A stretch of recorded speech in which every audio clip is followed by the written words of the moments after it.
So this is why visiting this lost island will kill In you. October of 2018, a 26-year-old American man had just arrived on a flight to the city of Tamani Port Cobar Blair, the Island. capital of the remote Andaman Islands that are a Union territory of India. But Port Blair wasn't his final destination. He spent the next 11 days in Port Blair in complete isolation, attempting to quarantine himself and purge his body of any infectious diseases that he may have been carrying with him. Afterwards, his next objective was both simple and insanely complicated. He was going to bribe some local fishermen to literally take him to another universe and reality.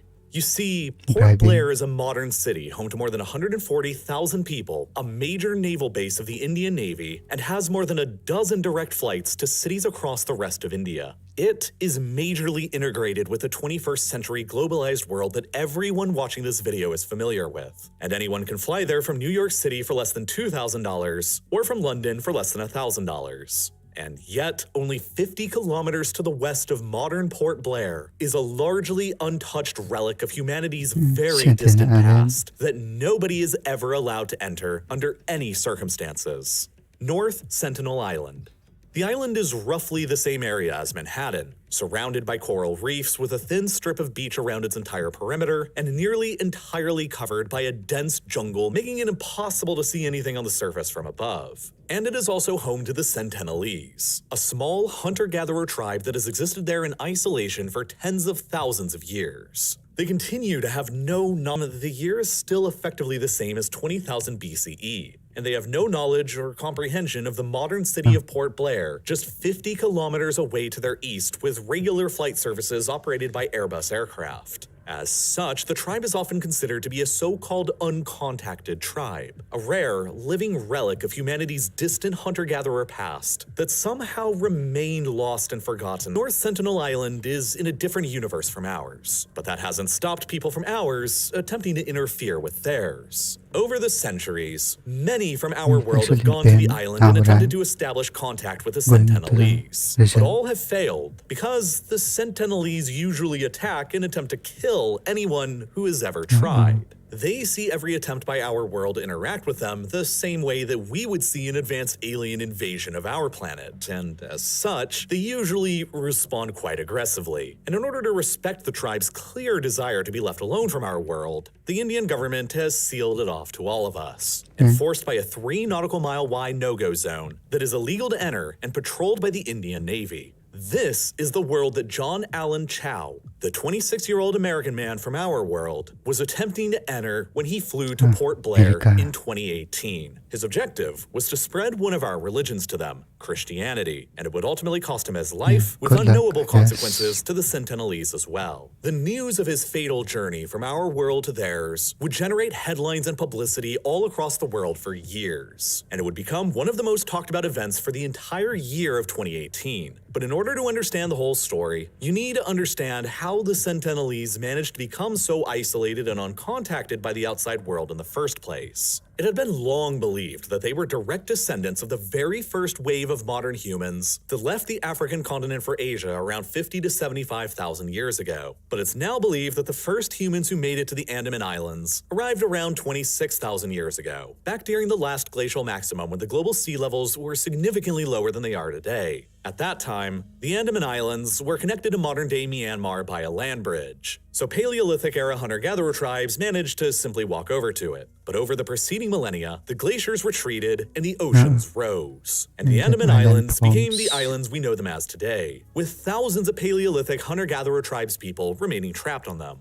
And there they largely remained isolated and uncontacted from anyone else in the outside world, at least to our knowledge. It's possible that from time to time, various different kingdoms and empires in India and Southeast Asia would send parties out to the Andaman Islands for the occasional diplomacy or slave raiding mission, but we simply don't know because we don't have any good historical records. Regardless of how often these events may or may not have happened, the indigenous Andamanese remained Paleolithic hunter-gatherers with essentially no knowledge of anything beyond their own islands, until a ship arrived from the British Empire in 1789 to suddenly announce the presence of the universe beyond.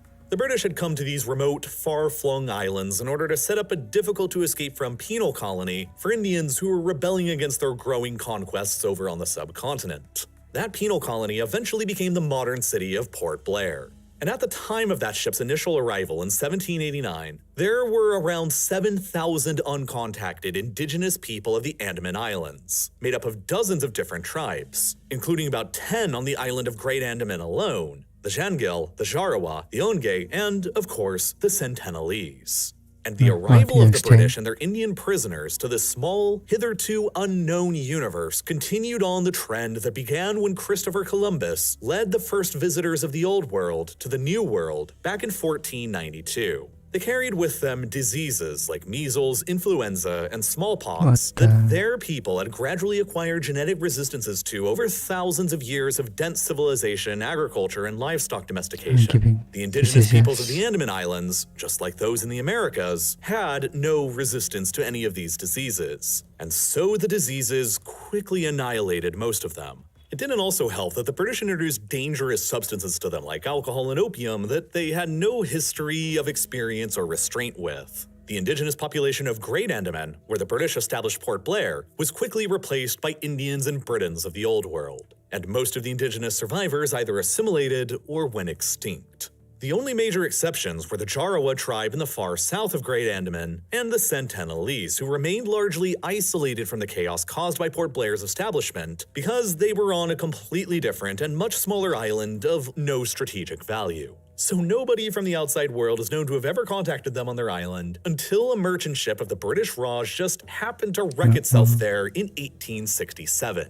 The ship's 106 British and Indian survivors managed to reach the beach and likely believed it to be uninhabited, while they sat and waited for rescue. But 3 days after their crash, according to their own reports, a group of naked islanders suddenly emerged from the jungle of the interior and attacked them with arrows. The large 106 members of the crew were successfully able to ward them off until they were rescued by the Royal Navy, but the first contact between our worlds had ended in violence. It would set the tone for the next century and a half to the present. Then, 13 years later in 1880, a 19-year-old English aristocrat had recently been appointed as the British Crown's administrator of the Andaman Islands and the head of the Port Blair penal colony. His name was Maurice Vidal Portman, and he decided to lead a party to North Sentinel Island in order to figure out who he was administering there. They landed and were avoided by the Sentinelese for days as they patrolled and scouted through the jungle, only managing fleeting glances at a time. After a while, the party finally encountered an elderly couple and 4 children. Portman essentially kidnapped these 6 Sentinelese and took them on his ship back over to Port Blair, where the elderly couple quickly caught diseases and died. Frustrated, Portman gave the 4 children gifts and then dumped them back on North Sentinel Island. After these events, Portman wrote in his journal that, quote, "This expedition was not a success. We cannot be said to have done anything more than increase their general terror of, and hostility to, all comers. It would have been better to have left the islanders alone." End quote. There are many theories that suggest Portman's clumsy handling of the contact between our worlds is the reason that the Sentinelese have remained hostile towards every other visitor ever since. And that may well be true, especially considering that the 4 children he abducted and returned would inevitably have told stories of the elderly couple that died, potentially placing the blame for their deaths on the outside invaders. It's also possible that the returned children may have brought diseases back with them that infected much of the tribe and may have even killed some of them. Without any knowledge of how infections or diseases really work, it would have been fair for the Sentinelese to blame the outside invaders for mysteriously striking down some of their tribe. These oral stories may have then been told across generations of Sentinelese and become a sort of exaggerated legend through to the present, warning them against ever trusting any outsider who comes to visit again. Portman would return to visit the islands several more times across the 1880s, but from then on, the Sentinelese would always fiercely assert their independence with massive aggression. Later in 1896, an Indian convict escaped from the penal colony at Port Blair on a makeshift raft and was unfortunate enough to drift across the ocean to the beach of North Sentinel. A search party was organized by the British to find him, and then, several days later, they found his body on the beach of the island with multiple arrow piercings and a sliced throat. The Sentinelese had killed their first known invader only a few years after the clumsy visitation by Portman, and the message they sent by doing so was clear. There would be no known further visits from the outside world until decades later. During the Second World War, the Japanese invaded the Andaman Islands and occupied them for 3 years. What exactly they did over those 3 years to the islanders and potentially the Sentinelese is very difficult to figure out, because the Japanese deliberately destroyed all of their records about it just before they surrendered in 1945. But they are known to have committed many appalling atrocities, as the Imperial Japanese Army did elsewhere during the war. At least 10% of the pre-war population of Port Blair died beneath the Japanese occupation, and hundreds of people were known to have been tortured. The biggest war in world history had come to the edge of the Sentinelese universe, and it's possible that during those 3 years, a group of Japanese soldiers may have paid a visit to North Sentinel Island, but we'll probably never know for sure. After the war ended in 1947, India achieved independence from the British Empire, and they were quickly presented with a bit of a unique problem. Not everybody who suddenly became Indian following independence was even aware of what India was as a country, like the Sentinelese of North Sentinel Island. The Andaman Islands were granted to India as a part of the independence, and that meant that, in theory, the Sentinelese on North Sentinel Island were declared as Indians. But of course, these people had never even heard of India, and had no comprehension of what this theoretical citizenship even meant. And so, the Indian government decided that they would attempt to change that by finally, hopefully, making the first peaceful contact with them. But it was going to be tough going. The language that the Sentinelese on the island speak is only known to them, and there aren't any related languages to it anywhere else on Earth. Even the other indigenous languages spoken by the other indigenous people of the Andaman Islands are considered to be mutually unintelligible by whatever the Sentinelese call themselves. And of course, the Sentinelese are too hostile to allow anybody close enough to gain any linguistic clues from them. That meant that communicating with them linguistically was effectively going to be impossible, and that only left communicating through actions and body language. So beginning in 1967, an Indian anthropologist named Triloknath Pandit began sailing around the island and depositing gifts across the beaches in order to try and gain the islanders' trust. Then, in 1974, National Geographic decided to lead a film crew to the island with armed police and a team of experienced anthropologists, including Pandit. They were filming a documentary of the Sentinelese called Man in Search of Man, and some of the footage they managed to capture is the only surviving footage we have here in the outside world of them. Their objective was to sail around the island for 3 days and deposit gifts around the beaches to try and win over their trust. Once they got through the barrier reef, the Sentinelese emerged from the interior jungle and peppered their boat with arrows. But undeterred, the crew continued sailing around the island to a new location and deposited their gifts on another beach: a toy car, a doll, a set of aluminum cookware, coconuts, and a live pig.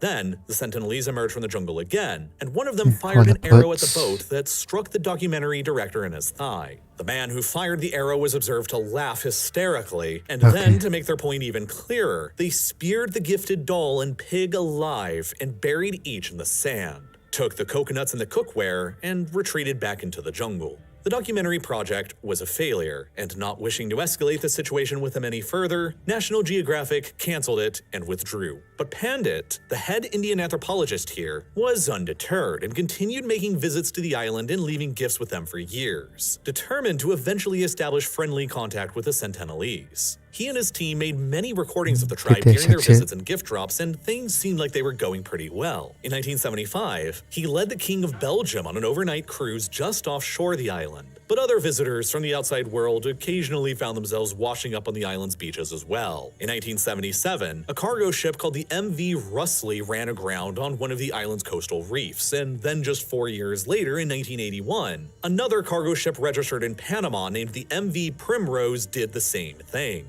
The crew of the Primrose became shipwrecked, and they had to wait patiently for another ship to arrive and rescue them. Nothing too unusual was noticed until several days later, when one of the crew suddenly spotted emerging from the jungle, quote, around 50 naked wild men waving bows and arrows on the beach. Terrified and crucially unarmed, the crew had to hastily radio their shipping company's office and demanded an immediate airdrop to be flown in, delivering guns and ammunitions to defend themselves with. For the Sentinelese, it was like a repeat of the 1867 British Raj-era shipwreck. But luckily for everyone involved this time, an American helicopter pilot who happened to be working in the area nearby was contacted and was able to land on the ship's deck and airlifted around 30 of the crew members away to safety. The sight of such a thing to the Sentinelese on the beach was was probably incomprehensible. But they left behind their entire ship on the island and all of its iron, which sort of immediately catapulted the Sentinelese through the technological eras to at least the Iron Age, because they are known to have gone aboard and scavenged this ship for iron and tools and weapons ever since. You can still see the remains of this ship's wreckage today in Google Earth when you go to North Sentinel Island and look at the island's far northwestern corner. But alongside these more clumsy encounters, Pandit was still attempting to conduct his professional ones. By 1988, Pandit observed that after depositing gifts on the beach, a Sentinelese man was seemingly dancing with joy. A month later, during another visit, as he and his team were dropping off bags of coconuts, there were some Sentinelese who approached them on the beach and got within 10 yards of direct contact. And then came what seemed to be the breakthrough between the two worlds in 1991. Pandit had sent one of his junior anthropologists to the island to lead a routine gift drop, Madhumala Chattopadhyay, who was, notably, a woman.